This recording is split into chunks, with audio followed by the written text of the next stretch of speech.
Bom dia, pessoal. Sejam bem-vindos ao Sesc Paraty, Unidade Santa Rita. Essa é a programação do Sesc na Flip. Já lembrei ontem, vou lembrar de novo, e todos os dias, até o final, que a gente tem uma programação regular aqui na cidade, que é uma programação que só se intensifica nesse momento de Flip. Então, hoje a gente vai para o nosso segundo dia de cafés. É o quarto café de 11 que vão ter ao todo, até domingo. Então, para essa mesa, vou chamar no palco Chico Sá, o Mário Rodrigues e o Rodrigo Casarim, que vai fazer a mediação. Obrigado, aproveitem. Valeu! Bom dia a todos. Prazer, meu nome é Rodrigo Casarim, sou jornalista. Eu edito Página 5, blog de livros do UOL. Tenho a honra de estar aqui para conversar com o grande Chico Sá e o grande Mário Rodrigues sobre literatura e futebol. Só vou desde já pedir para os dois que vocês fiquem à vontade para ir para frente, mas vocês voltem para marcar, tá? Que não vou ficar aqui atrás segurando tudo sozinho, não. E o papo vai ter 1h30. Primeira 1 hora eu vou tocando com eles, a gente vai fazer um encerramento breve para o pessoal do Facebook, e depois a gente abre para perguntas para vocês. E ao final da mesa, os dois autores estão com alguns livros aqui para vender. Caso vocês se interessem, vocês podem pegar o livro, pegar autógrafo, tirar selfie e tudo mais, né? O Mário é o vencedor do Prêmio Sesc na categoria Contos com Receita para se Fazer um Monstro. E neste ano ele lançou A Cobrança, que entra aí para o nosso pequeno, mas com ótimos representantes de grandes romances sobre futebol. É uma história que começa ali em 88, pega o Brasil, o momento político do Brasil da década de 90, o caos que foi a época Collor e tudo que sucedeu, caos atrás de caos, com alguns bons momentos, mas com o buraco sempre ali à espreita. E se divide em 3 frentes a história. Essa parte política, a história de um casal que não se entende muito bem e entra em ruína, muito por conta da tragédia econômica do país na década de 90, e a história de Saúva, que é o filho desse casal, um moleque que cedo sai do Brasil, vai para a Europa, se torna jogador de futebol, e chega na seleção brasileira, e está caminhando para o pênalti da final da Copa do Mundo de 2018 entre Brasil e Alemanha. Ele precisa converter o pênalti para que o Brasil continue tendo chance de conquistar o Hexa. Uma ficção que passou bem longe no final, né? A gente conversava antes de sair, mas ficou um pouco distante. O Chico dispensaria maiores apresentações, mas faz parte do protocolo. Por favor, quero que sempre seja apresentado, porque senão o esquecimento começa assim. Você vai fazer uma mesa e diz, dispensa a apresentação, dispensa a apresentação. Um pouco você vai para o anonimato, direto para o anonimato. Bom, mas você começou a falar, já roubou o tempo da apresentação, então não vai dar, Chico. O Chico tem 13 livros, ele é um grande amante do futebol, se diz santista, mas eu acho que gosta mais da zebra no futebol do que do Santos em si. Ou ainda mais do Santos agora, que o Santos virou uma zebra no futebol, né? Neste ano, pelo menos, antes de estrear... Discordo, mas depois eu falo sobre a história. Não, é fato, não tem muito o que discordar nesse aspecto, não. Um dos livros mais marcantes dele é o Big Jato. Recentemente ele lançou o Sertão Japão, uma edição super cuidadosa, com haikais que aproximam Cariri, a terra dele, do Japão, evidentemente. E, dentre outros livros, ele tem A Pátria em Sandálias da Humildade, que reúne crônicas publicadas entre 2005 e 2016, e umas 2 ou 3 inéditas que ele escreveu também já pensando no Mundial deste ano, enchendo o Tite de elogios, esperando o Hexa na Estação Finlândia, tudo mais. Eu não sei qual dos dois passou mais longe. Parei no pênalti do Saúva. De previsões. Parei no pênalti do Saúva. Estamos ruins de previsões. Não, mas o Saúva, o livro do Mário não precisa dar... eu achei a ficção tão forte. Assim, eu chego aqui nessa mesa muito encantado com o livro dele, porque Não é um livro... Tem uma maldição no Brasil com o livro de futebol. O livro de futebol é um romance sobre futebol e tem a cobrança para que exista mais livro de futebol e etc. Tem tudo isso junto. Mas não é um livro sobre futebol. É um romance russo, feito em Garanhuns, por acaso. Mas é um romance russo, é um romance. É uma puta novela. Assim, por acaso, o personagem principal... que eu fico entre se o principal é o pai ou ele, que o pai eu achei o personagem fodido, assim. Por acaso ele joga bola, assim, porque o personagem precisa fazer alguma coisa. O Graciliano Ramos, ele era puto com a literatura brasileira da época dele, porque ele pegava os livros, os contos e os romances, e as pessoas não faziam nada, não tinha profissão. Pô, como é que o cara tá vagando no livro sem fazer nada?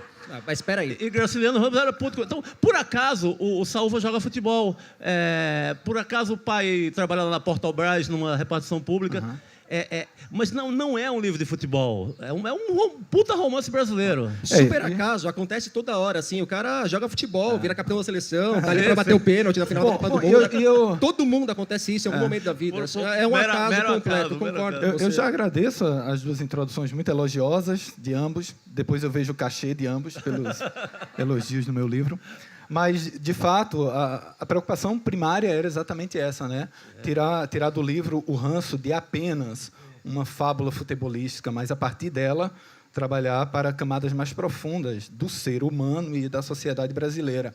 Daí essa dobradinha, o pai e o filho, né? São coisas que remetem essa história familiar do o pai, o filho e a mãe lá, a professora, cara, no romance brasileiro, assim... Faz tempo que eu não vejo uma família tão fodida assim dentro de um livro.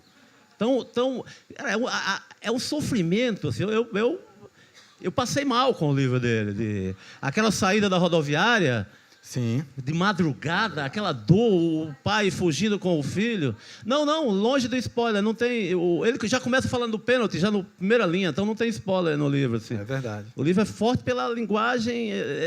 O livro Eu passei mal pela questão histórica, que eu, como repórter, fui muito enfronhado no Color Gate, naquele tempo da morte do PC Farias e etc. E isso está muito no livro.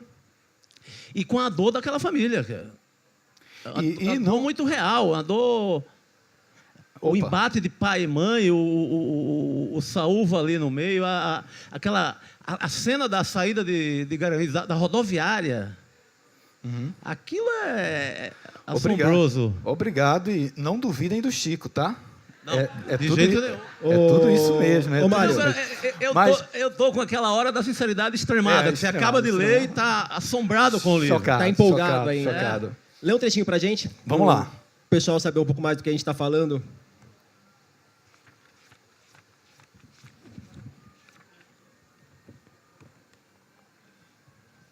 Bom, a gente tem aquele problema clássico de leitura de romance, que é uma obra ficcional maior, então você tem que pegar um trecho, tem que ter o cuidado para contextualizar, para que possamos entender direitinho do que se trata. O Rodrigo já falou em linhas gerais do que é o livro. O livro, nós estamos na final da Copa do Mundo 2018, na Rússia, estádio Luzhniki. Brasil e Alemanha chegaram à final. Então, como já foi colocado na mesa, eu sou bom de previsões futebolísticas. Mas o tempo normal, 0-0, prorrogação 0-0, o jogo foi aos pênaltis. Os alemães, máquinas, ou assim eram, fizeram os 5 pênaltis, o Brasil converteu os seus 4. Aí nós estamos no último pênalti da sequência normal. Quem vai bater esse pênalti é um jogador, capitão da seleção brasileira, chamado Saúva. E Saúva se dirige do meio de campo até a grande área para cobrar o pênalti. São 27 passos. E durante esses 27 passos, ele vai pensando o que o levou até ali e que tipo de vida o Brasil lhe ofereceu.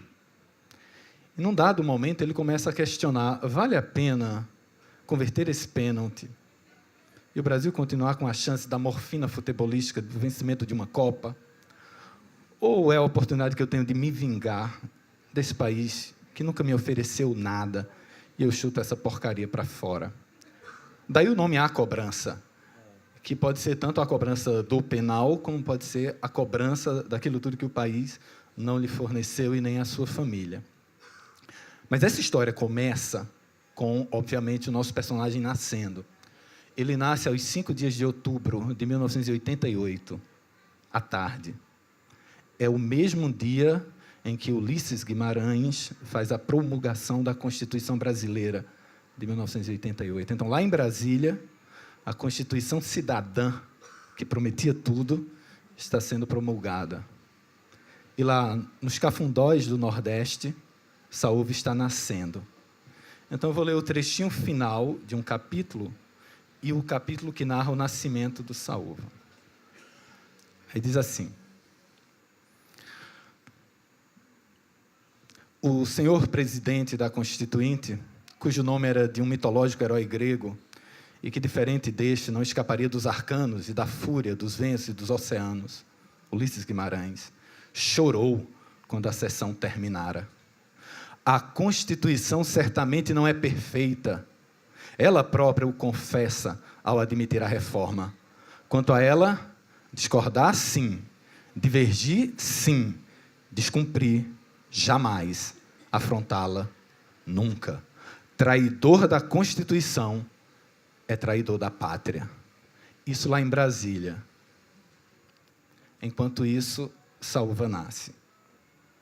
As pernas bambas formavam um V medonho. Estavam apoiadas nos suportes afixados nas laterais da mesa de obstetrícia. As coxas foram mal depiladas, porque a vaidade da mulher minguara nos últimos meses, de enjoos, pés inchados, gulodice incontrolável e estrias ramificadas. Os grandes lábios vaginais ficaram escancarados e encarnados. O topo da cabeça cabeluda e úmida do menino apontava para o mundo, mas a criança emperrou nas bordas do sexo da mãe. A mulher gritava, mais, praguejava, com olhos injetados, cara marfanhada, cabelos assanhados. Não havia fórceps por perto para mecanicamente ampliar o grotesco daquela abertura, por si só, grotesca. A auxiliar de enfermagem empurrou a barriga da mulher, de baixo para cima, mas o menino continuava emperrado. Episiotomia era a solução final.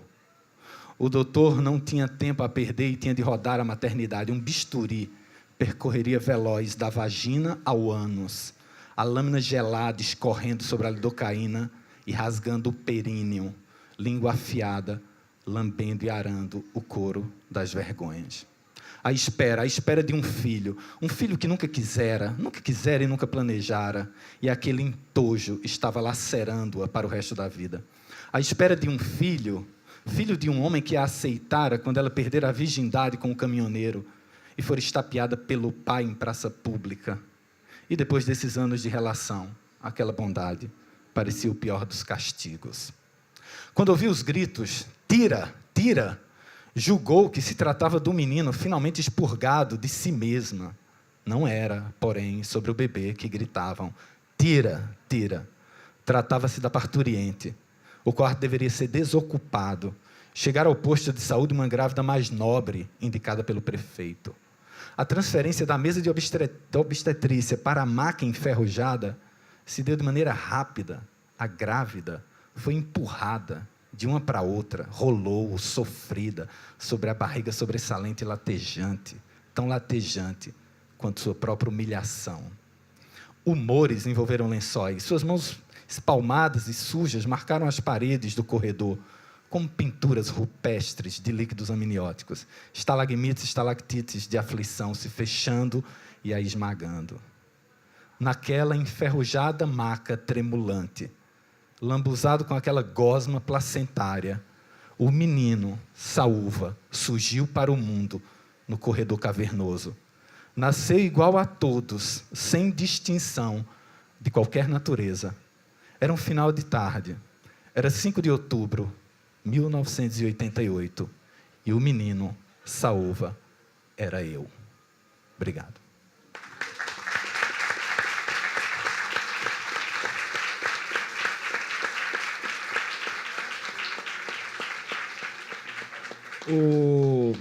Aproveitando que o nosso Saúva foi para a Copa na ficção, mas não foi na vida real, olhando para o que aconteceu na Rússia, vocês acham que faltou um Saúva para a seleção desse ano? Eu tenho algumas certezas acerca da Copa da Rússia. Uma delas é que foi uma Copa de um nível técnico futebolístico muito baixo. Muito baixo. Aquela pincelada que o Mbappé dá contra a Bélgica foi tido como o grande lance da Copa. Eu jogo bola todas as sextas-feiras à noite e vejo aquilo toda sexta-feira à noite. Não é nada de espantoso. O único lance tecnicamente espantoso da Copa foi o gol de Messi, em que alguém cruza o campo e ele mata na coxa esquerda, sem que a bola caia, ele faz o gol. É a única pintura daquela Copa. Fechando o foco para o Brasil, o que faltou mesmo na seleção brasileira, o Flávio Isaac, escritor carioca, ele fala isso. Faltou um Saúva. Saúva é esse capitão que toma conta do meio de campo. É aquele volante que mata jogadas. Se nós tivéssemos um volante que matasse jogada, nós não teríamos levado aquele gol de contra-ataque da Bélgica. Faz parte do jogo essas pequenas picotadas. Mas isso só funciona com jogador que entende o jogo. São pouquíssimos os jogadores de futebol que têm a capacidade de escanear o campo e de vislumbrar toda a jogada antes mesmo dela acontecer. Embora Saúva não seja um driblador, ele tem essa capacidade que todo bom volante tem. E se nós tivéssemos pelo menos um par de volantes bons, nós poderíamos ter avançado um pouco mais nessa Copa. Tínhamos apenas um, Casimiro. Quando suspenso no jogo contra o México, ali o Brasil perdeu aquela Copa de 2018. Se houvesse para substituí-lo, ou ao seu lado, um jogador com as características de Saúva, o Brasil teria levantado o caneco. Você concorda, Chico? Pô, inteiramente, claro. Pô. Você estou com Saúva até o fim. Não, o louco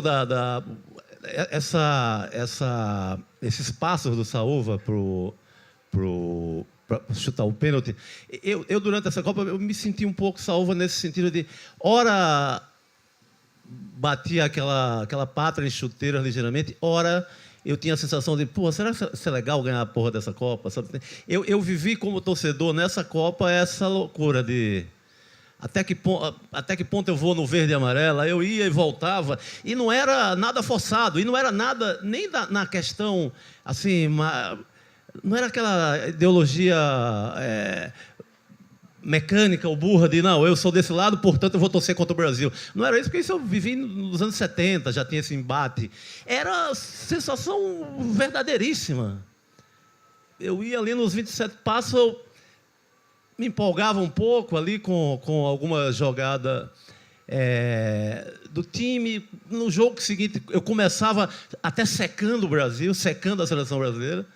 No meio caía um pouco, conseguia torcer. Aí via o Theo e a Irene, meus filhos ali.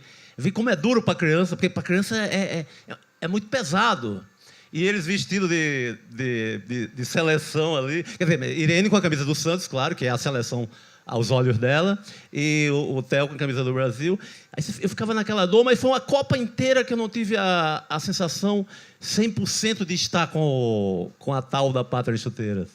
Eu vivi um salvismo aí nesse sentido, o tempo inteiro.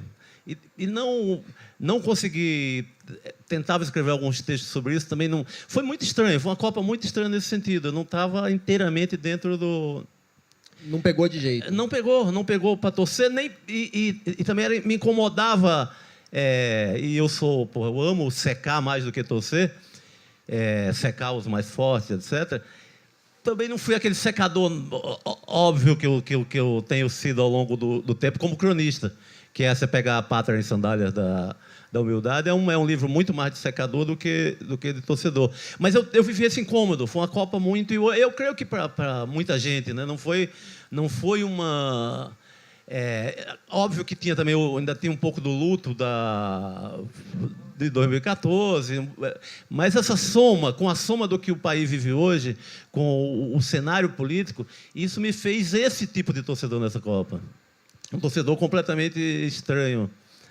E o lado de lá da tabela também, na hora que caiu a Colômbia, você não tinha nem para quem torcer para secar. Pô, Dinamarca e Croácia, o que eu faço num jogo desse? Vou secar quem? Vou torcer para quem? Não tem carisma nenhum, né? Sim. Mas foi, no geral, uma Copa travada mesmo. Não uma Copa a linguagem do jogo, ela não avançou em nada. Ela não... A parte plástica, que digamos assim, a parte que parece um pouco com a literatura ou com as artes em geral. Também não tivemos grandes histórias, né? É uma Copa meio travada, meio ali... Pobre, foi uma Copa pobre. Foi, né? no sentido até de história. no sentido do jogo. Claro que você quer tomar uma cachaça e se emocionar, você se emociona com qualquer Ibis e Santo Amaro, quarta-feira à noite, chovendo lá no Arruda. Então, para se emocionar é fácil. Até porque existe a velha e boa cachaça e outros entorpecentes. Mas não teve, né? Não teve um grande jogo, não teve uma grande história. Pode ressaltar, sei lá, as obras coletivas de uma França arrojada, boa marcadora, sabendo fazer o gol na hora certa, etc. Mas para a gente que interessa mais, eu sou mais da hipérbole rodriguiana, de ter o novo príncipe etíope, de ter a grande história, o grande personagem. Acho que a gente, como cronista, como escritor, não tira dessa Copa um puta personagem, né? Não há. Ia pedir para você ler um pouco também, um trecho, uma crônica dos Sandálias, e se quiser ler alguns 2 ou 3 haikais do Sertão Japão. Maravilha.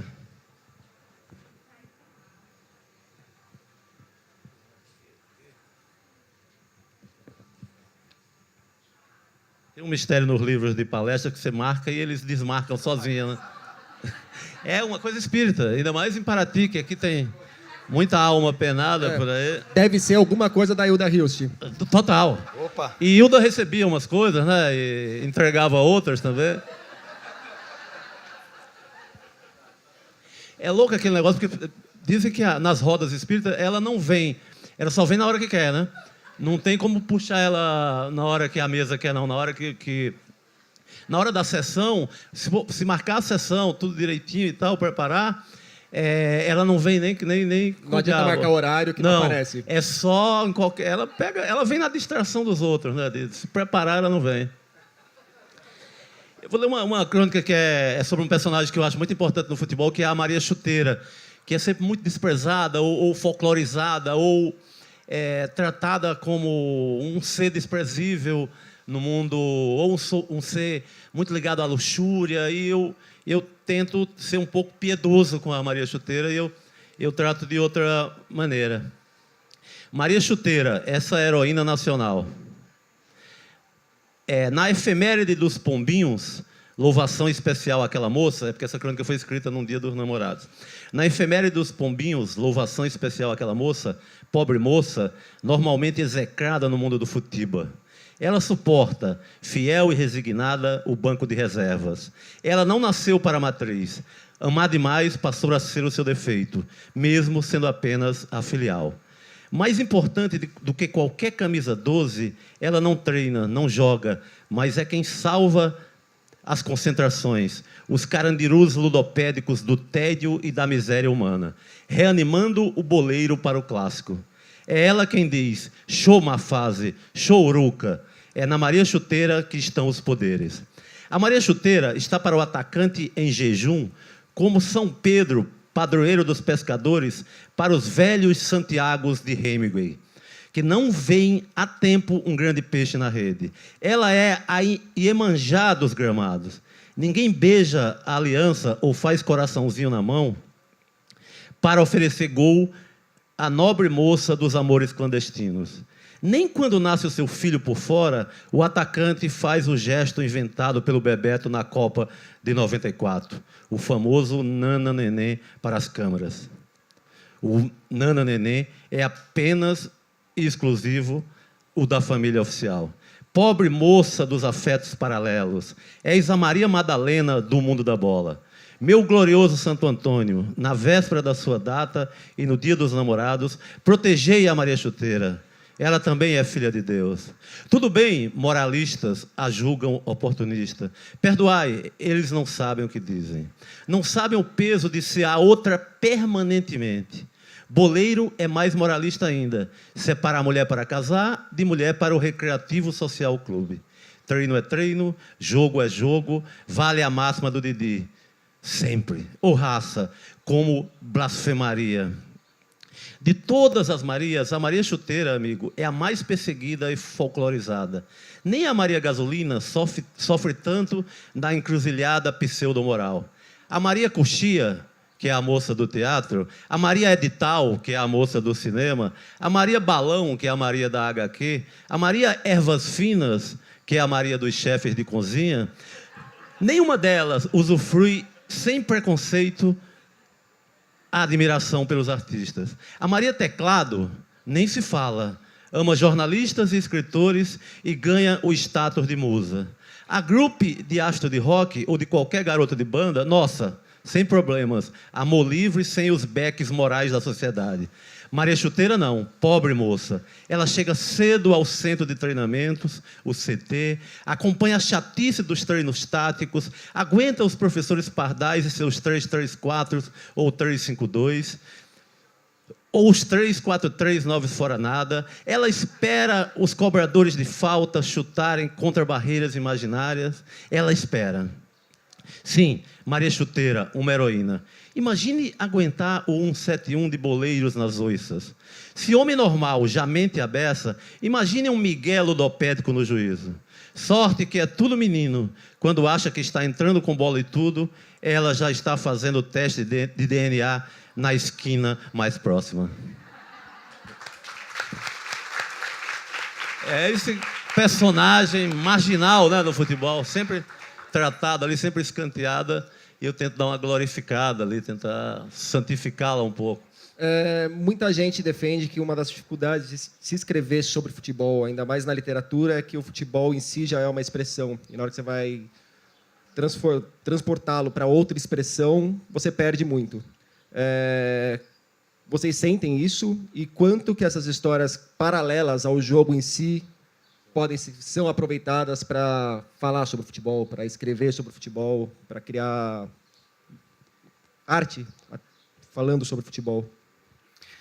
Essa é uma excelente pergunta, porque toca numa discussão fundamental da literatura brasileira, que é porque há tão poucas obras de ficção falando sobre esse tema, o tema do futebol. Devo dizer que não necessariamente há poucas obras, porque, se você for pensar bem, há alguns livros bem significativos acerca do futebol, como O Drible, do Sérgio Rodrigues. Há contos inesquecíveis do Sérgio Santana sobre futebol.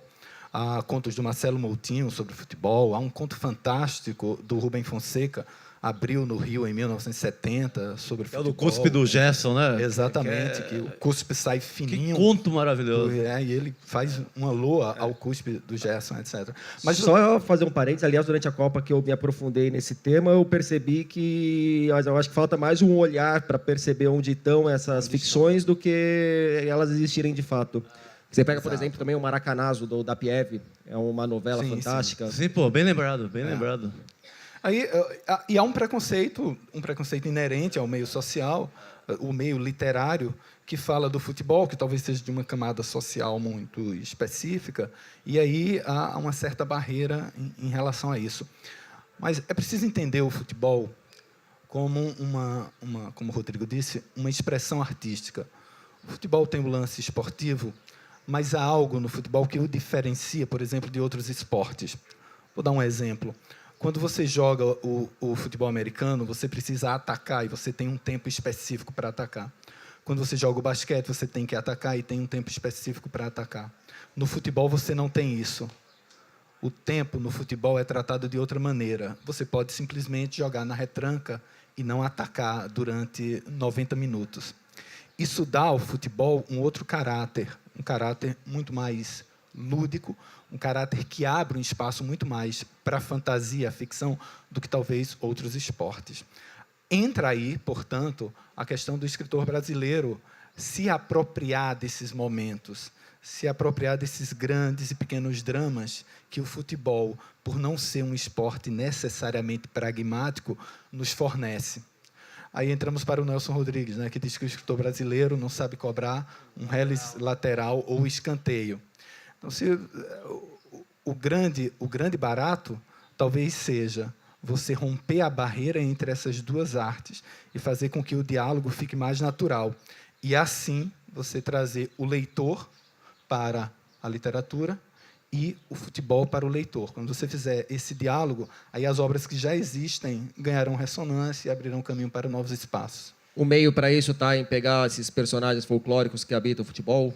Você gosta muito disso? Me vem o Luiz Antônio Simas na cabeça também, que faz um trabalho... Bom, o Simas, o Lorde Álvaro Shampoo e Outras Histórias, sim. É um livro excelente nesse aspecto. Tem isso tem muita coisa, muito personagem exótico, assim, que renderiam cada um grande livro.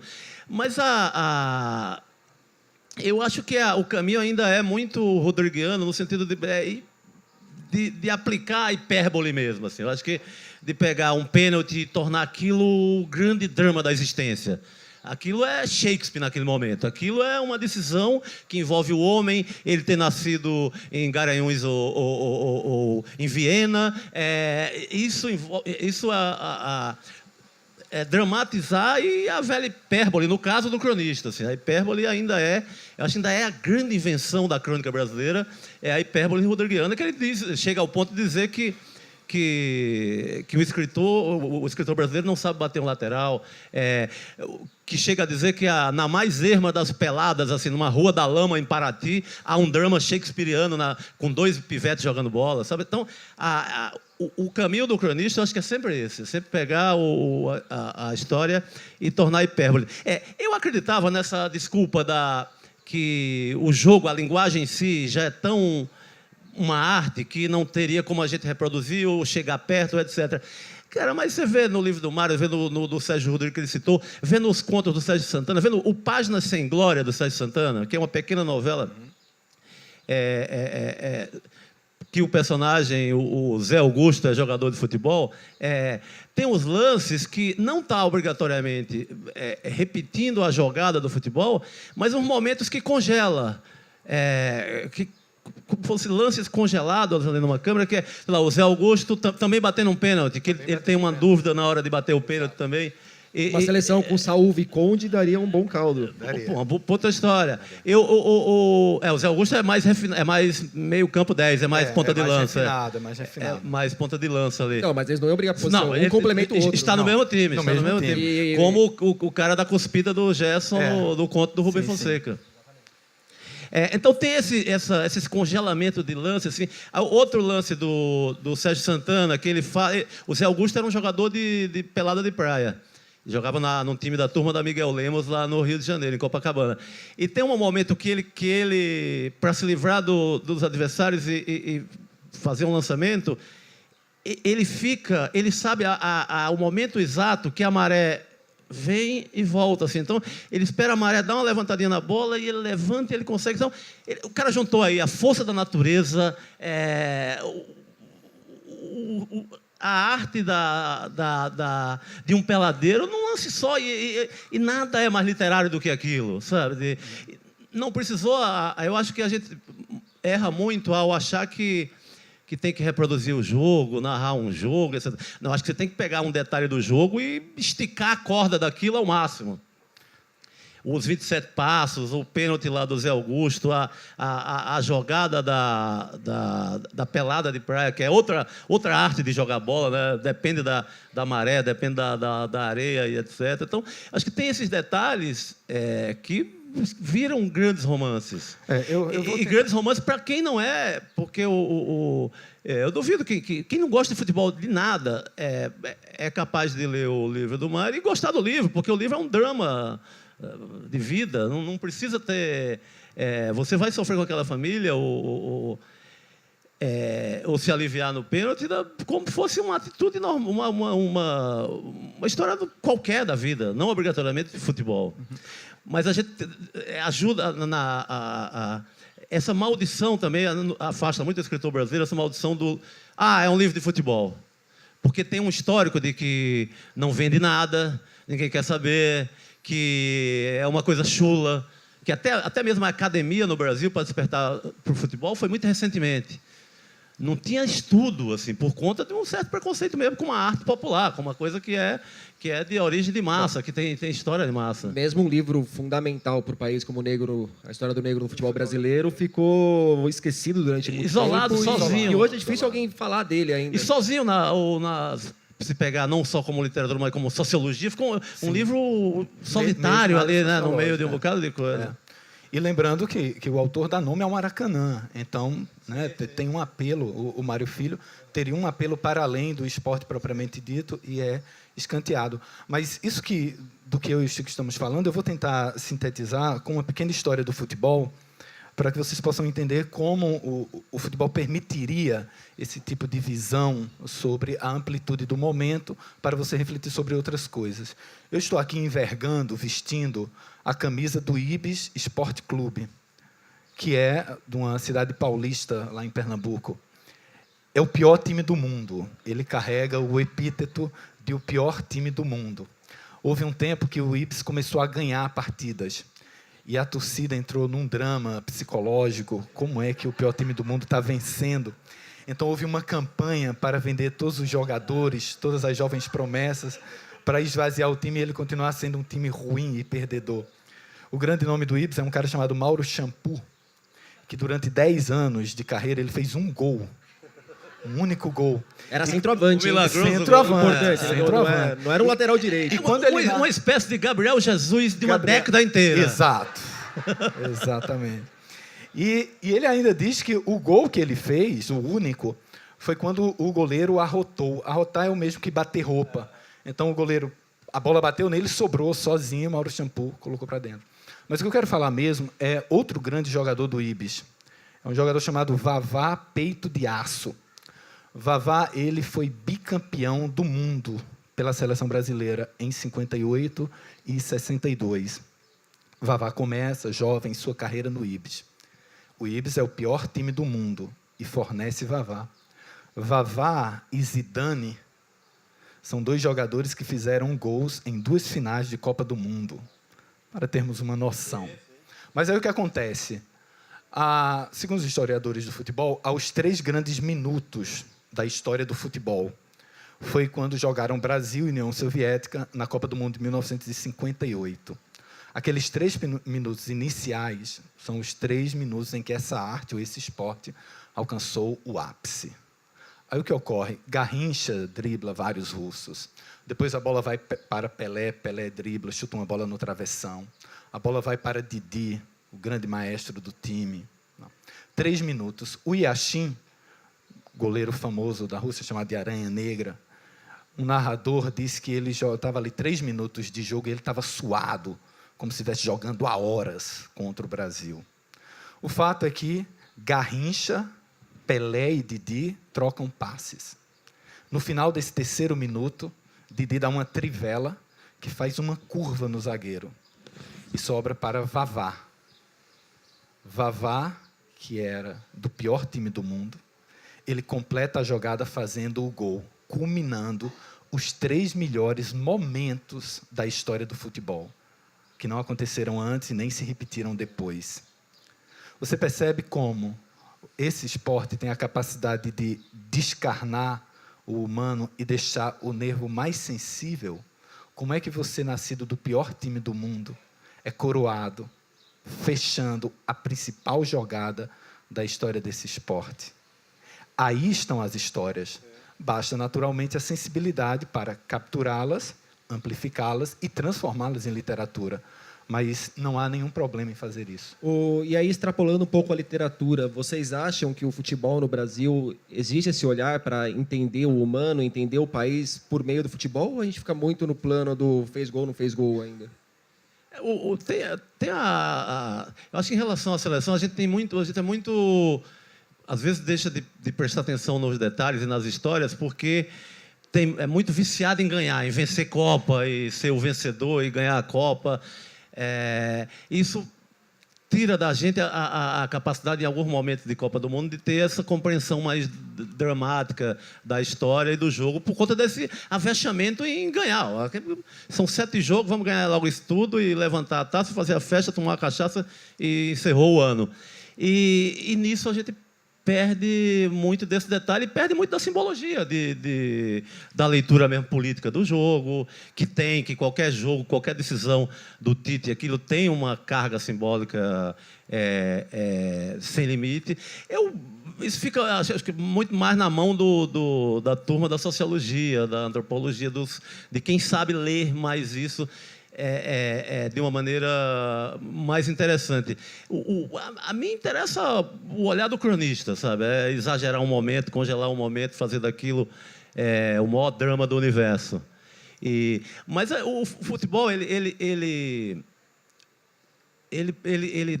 tem uma gama de recursos assim, que se você, como era o desejo de Sócrates, se você botasse uma disciplina obrigatória ou não, pelo MEC, em todas as escolas, você teria como ensinar existência, filosofia, geografia, qualquer coisa com aula de futebol.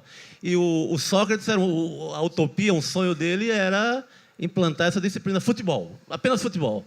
Pegava aquele menino que estava desinteressado por tudo na vida, começava a falar do Flamengo, segue o líder, etc., e despertar. A partir daquilo, você ensinava geografia, sociologia, ciências, porque o futebol tem essa capacidade absurda de mobilização e de acordar as pessoas para a discussão. Então, tem tudo no futebol. O que você quiser, tem o livro do Mário, o livro do Sérgio Rodrigues, do Sérgio Santana, tem toda a obra de Nelson Rodrigues, tem as crônicas de Paulo Mendes Campos, que era um botafoguense, e por ser botafoguense melancólico, ou as crônicas de Paulo Mendes Campos fizeram do Botafogo um time melancólico, e eram tão fortes os textos dele sobre o Botafogo. Então, o que você quiser tirar desse negócio, tem. Eu acho que há elementos ali para explorar na pedagogia, na filosofia e na nossa brincadeira literária. Futebol como elemento pedagógico, você que é professor. Bom, então vamos falar sobre futebol. Eu sou apaixonado por futebol, eu escrevi um romance sobre futebol e é natural a pergunta, né, Mário, você joga futebol? E eu devo dizer que eu não jogo futebol. Nunca joguei futebol. Eu dou show de bola. É um outro nível. Eu falo para os meus alunos... Eu já vislumbro o Mário de chuteira laranja. Eu falo para os meus alunos, olha, quando vocês forem jogar comigo, levem óculos escuros, porque eu vou brilhar. E liguem para o SAMU, porque eu vou atropelar. Afora a brincadeira, o que eu devo dizer é o seguinte, é que eu realmente acredito que o futebol extrapola o lance do esporte, entra no âmbito do jogo, entra no âmbito da arte, e entra no âmbito humano.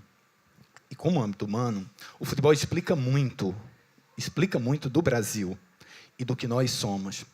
Eu vou tentar ser sucinto para não cansar vocês, mas eu preciso fazer essa retrospectiva histórica. Eu vou começar, inclusive, pelo Uruguai. A pergunta é, por que o Uruguai é um time tão raçudo? Por que aquela seleção do Uruguai nos encanta tanto em virtude da sua raça? Há uma diferença na fundação do futebol uruguaio para o futebol brasileiro e argentino. O futebol brasileiro começa elitista. É a elite que joga futebol no Brasil, sobretudo ali São Paulo, Rio de Janeiro, mas sobretudo Rio de Janeiro no começo do século XX. Por isso que o Lima Barreto critica tanto o futebol, por causa desse caráter elitista. A mesma coisa acontece na Argentina. No Uruguai, não. A partir de 1880, o Uruguai já tem praticando o esporte operários, mestiços, negros. Na primeira década do século XX, há um craque negro jogando na seleção uruguaia. Então, o Uruguai se constituiu como um time coeso enquanto nação desde o final do século XIX, descambando para o século XX. Então, eles não têm divisão. Por isso que, pode olhar, o time joga pelo amor à pátria, como se aquilo fosse, de fato, uma guerra. É o cara no meio do jogo chorando, como você viu na Copa da Rússia, e chorando de verdade. Esse é um detalhe importante de se frisar, não é? Pois bem, vamos para o Brasil. A primeira década é uma década elitista. Aí depois, em virtude da profissionalização, os negros e mulatos começam a entrar no futebol brasileiro, e aí começamos a década de 30. Nós temos duas primeiras Copas, a de 30 e a de 34, em que o Brasil simplesmente não significa nada naquelas Copas, porque ainda há uma divisão muito grande entre os jogadores paulistas e os cariocas, não se forma uma seleção coesa. Mas em 38 nós já temos um grande time. Nós já temos, por exemplo, Leônidas da Silva, o Diamante Negro, no ataque, e nós já temos Domingo da Guia na zaga. Então, Cleona joga em 34, mas naquela confusão, né? Mas naquela confusão. Em 38 é que ele arrebenta. Aí tem o período da guerra, da Segunda Grande Guerra, e descambamos em 50. Quando nós chegamos em 50, o Brasil já produziu um futebol diferente. Por causa dessas misturas todas já citadas, em 1950, nós já praticamos um esporte totalmente diferente do futebol europeu. É a melhor invenção de toda a história brasileira. Se o Brasil tivesse que legar algo ao mundo em todas as áreas, foi o futebol. O Brasil aperfeiçoou aquele esporte para, de fato, um outro nível. Houve a tragédia para os uruguaios em 50, 54 foi a rebordosa. Aí chegamos nesses 3 minutos de 58. Pronto. Ali, o que nós temos? Ali nós construímos a ideia, 58, 62, de um time invencível e de que o futebol brasileiro era invencível. E nós não conseguimos nos largar dessa ideia até hoje. Só que aquele futebol invencível, ele parou ali, teve uma continuação até 70. Mais de 70 para cá, houve apenas um lampejo em 82 daquela grande arte que o futebol brasileiro produziu. Isso criou muito do país que nós temos hoje, que é aquele país que poderia ser, mas que não é. Nós criamos um país acovardado em vencer. Sabe por quê? Porque nós perdemos aquela alma de 58 e 62. Garrincha, depois desse jogo histórico contra a União Soviética, 2 dias depois, Garrincha estava no hotel, no mesmo hotel da União Soviética. Passaram os russos no café da manhã. Aí Garrincha olhou para os russos, que ele havia derrotado 2 dias antes. Aí disse, pô, esses caras são altos, hein? Fortes, hein? Quando é que a gente vai jogar contra eles? Percebeu? Então, o Brasil chegou nesse ápice, no esporte mais relevante que já foi inventado pela história da humanidade. E nós não conseguimos sair disso. Então, para o brasileiro médio, só há um campeonato importante, a Copa do Mundo de Futebol. Todo o resto, para um brasileiro médio, não significa nada. E esse drama de voltar a um passado glorioso que não existe mais, nós ainda não conseguimos superar. Esse drama me lembra a situação do Saúva, que aí é um paralelo com a situação do brasileiro médio, que todo o drama do Saúva, ele tem que fazer um gol, mas ele não tem que fazer um gol para ser campeão e levantar a taça. Ele só tem que fazer um gol para que a seleção continue tendo a chance de ganhar. Então, é estar atrás da eterna sobrevivência apenas, não da glória suprema, né? Depois começaria a cobrança 1 a 1 ali. E a para as alternadas. Essa colocação do Rodrigo, para quem ainda não leu o livro, é muito pertinente pelo seguinte. Está 5 para a Alemanha e 4 para o Brasil. Eu poderia ter pensado o contrário nesse jogo. Eu poderia pensar que um alemão havia perdido um pênalti. Sei lá, que alemão? Toni Kroos, perdeu o pênalti. E então, Saúva, se fizesse aquele gol, o Brasil seria hexacampeão. Mas isso não refletiria o salvismo. Obrigado, Chico. Eu vou colocar isso no meu currículo, viu? O criador do salvismo. Porque o Saúva não é isso. O Saúva, como brasileiro médio, ele não é vitorioso. Ele é sobrevivente. E não bateria com a história, com o fundo histórico da Constituição, de uma Constituição que você vai perdendo tudo, né? Exato. A Constituição hoje virou 2 páginas, né? A de 88 tem 2 páginas por aí soltas, vagando sobre os céus do Brasil. Foi embora. Aliás, sobre a Constituição no livro do Mário, chega um momento que chega a ser hilário de tanto que você volta no todos são iguais perante a lei, né? Esse trecho da Constituição nos dias de hoje soa como um humor sádico. Por isso que não daria para essa Saúva chegar ali de puta um triunfo, um vencedor, não caberia é uma história de perda, né? Uma história de perdas e danos ali ao longo do caminho do mas cara. a gente não falou de um personagem ainda. Embora exista o avanço social dele, ele ganha dinheiro, ele tem um carro, ele é outra história. No particularíssimo ali, ele é outra história, mas o país não é, o pano de fundo inteiro não é. O pai, meu Deus do céu, que desgraçado, que desalmado. Aquele pai é muito Graciliano Ramos, no sentido de sofrimento. A descrição também do parto me lembrou o Graciliano quando ele vê aquela rapariga magrinha que o Luiz do Angústia leva para uma pensão e que ele vê as perebas, com a tristeza daquela mulher, da situação dela e tal. Aquela descrição me remeteu muito para aquele sofrimento do olhar do Luiz com a rapariga lá da pensãozinha de Maceió que ele leva para se divertir lá uma vez perdida. O Mário passou brevemente por ele, mas a gente não falou do personagem ainda, que eu acho importante, que um dia você escreveu: uma coisa eu te digo, menino, inveja a tua rebeldia, é sério, mesmo com alguns chiliques e não me toques, mesmo no egoísmo com a equipe e com o técnico, exerces o livre-arbítrio e te refugias no individualismo, o único momento em que és tu mesmo, independentemente de pais, mestres, mídia ou carreira. Certo ou errado, prefiro não julgá-lo. Ninguém sabe o que se passa na cabeça de um homem em certos momentos. Tenha ele 18 ou 80 anos. E aí você resgata uma frase do Alberto Helena Jr. falando: cada bocejo do menino vira vendaval, e ainda querem que ele se comporte como um cavalheiro inglês de era vitoriana. O menino, obviamente, é o Neymar. Sim, é o quando Neymar ele estava no Santos Neymar de 18 ainda, anos. quando ainda. ele estava no Santos ainda, deu o chilique com o Dorival Júnior. Sim, sim. Mas é praticamente o mesmo. A mesma coisa. Quanto o Neymar interessa a vocês, não só como jogador, mas como esse personagem? Como vocês olham para ele? Você expõe isso um pouco mais, mas eu tenho muita curiosidade do Mário, principalmente. Sim, aí eu estou defendendo a autoria. O Neymar é muito criticado já por conta do... E estava no Santos, ali começando a história. E ele dava chilique com o técnico. É o mesmo parecidíssimo com o Neymar de hoje. Cara, como aquele Neymar, o Neymar do Santos, do meu time, eu defendia nessa crônica a rebeldia e a ideia do jogador como autoral, como ele, autor das jogadas. Ele não podia estar submisso inteiramente aos esquemas táticos, porque eu acho que ia matar aquele rebento, aquela história. Podia matar no nascedouro ali toda a arte dele. Mas é louco como na Copa eu já me pego puto com o Neymar. Por conta de... Eu acho que ele teria que ter incorporado outras virtudes ao longo da história. E ficar com toda a autoria, com todo o individualismo.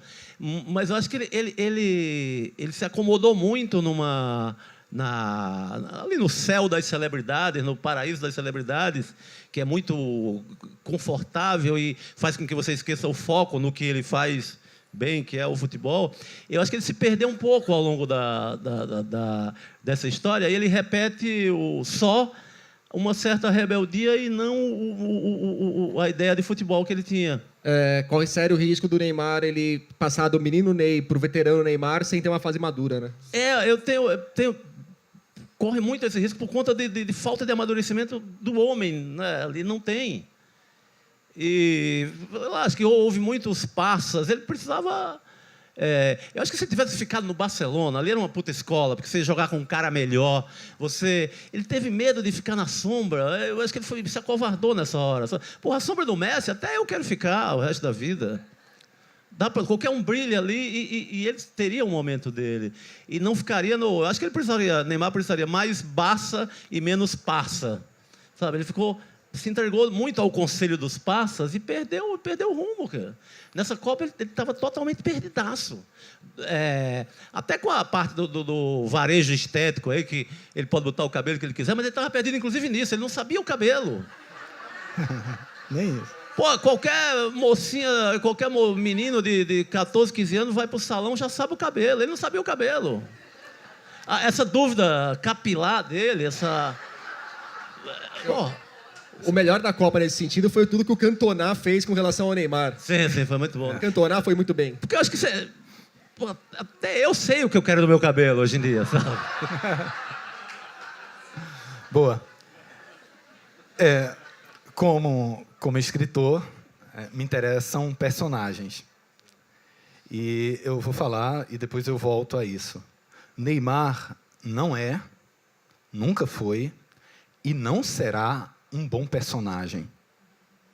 Nós temos grandes personagens, inclusive grandes personagens que vestiram a camisa 10 do Brasil. Quando Pelé eleva aos píncaros inatingíveis a camisa 10, ele cria um símbolo nesse esporte. E depois nós temos outros grandes camisas 10. Rivelino, Zico. Aí você tem o Raí, que foi um grande camisa 10 clássico, embora na Copa de 94 ele não tenha jogado bem. Se você vai falar mal do Raí aqui, a gente vai terminar a mesa agora, Não, tá? Só para avisar. falando bem. Não, mas é outro nível, né? Raí fica um pouco abaixo mesmo desses caras. Aí depois o que é que você tem? Você tem um camisa 10 como Rivaldo. Rivaldo é um grande personagem. Sabe por quê? Porque um sujeito que peita Galvão Bueno, Rede Globo, e mesmo assim é o melhor jogador do Brasil em praticamente uma década. Um jogador que saído do Santa Cruz, Pernambuco, ele disputa 2 finais de Copa do Mundo. Esse jogador é um grande personagem. Não, e num silêncio maluco. Num silêncio abissal. Na contramão do marketing inteiro, da exigência de que ele fosse... Eu lembro de uma chuteira japonesa, tentou fazê-lo minimamente garoto de propaganda. Cara, não dá certo. Desprovido de qualquer carisma, né? Ele quer aquele silêncio do canhota, sabe? Um silêncio meio João Cabral, meio uma coisa... Sabe? É maluco, ele é muito literário. Ele é uma espécie de Graciliano Ramos do futebol. Da pouca palavra, né? Pouca palavra e tal. Aí chegamos o Ronaldinho Gaúcho. O grande último jogador que nós tivemos. O Ronaldinho Gaúcho, naqueles anos que ele decidiu jogar bola e depois ele decidiu curtir outras coisas, outro tipo de divertimento. Mas, enfim, esse foi o grande momento. Mas eu vou destacar um outro personagem que todo mundo aqui conhece, independente de estar ligado ou não ao futebol. O Ronaldo, o fenômeno. Em 94, ele está na Copa, mas ele é um menino, 17 anos, então ele não entra sequer em campo. Em 98, ele é o grande nome da seleção brasileira e do futebol mundial. Ele vai ganhar uma Copa, mas aí ele tem aquela convulsão, aquela coisa mal explicada, e ele não ganha. Então ele não se realiza como jogador por completo. Aí depois tem o problema nos joelhos. Aí ele chega a 2002. Ele arrasa naquela Copa. E aí ele se torna campeão contra a Alemanha com 2 gols. Isso é um grande personagem. Isso é uma grande história. Eu escreveria um romance sobre Ronaldo Fenômeno. Neymar, eu escreveria Neymar em meia linha. Neymar é medíocre. Ponto final. Neymar pegou a camisa 10, que estava lá nos píncaros, e jogou literalmente na lama. Não se cai com a camisa 10 da seleção brasileira. Fim.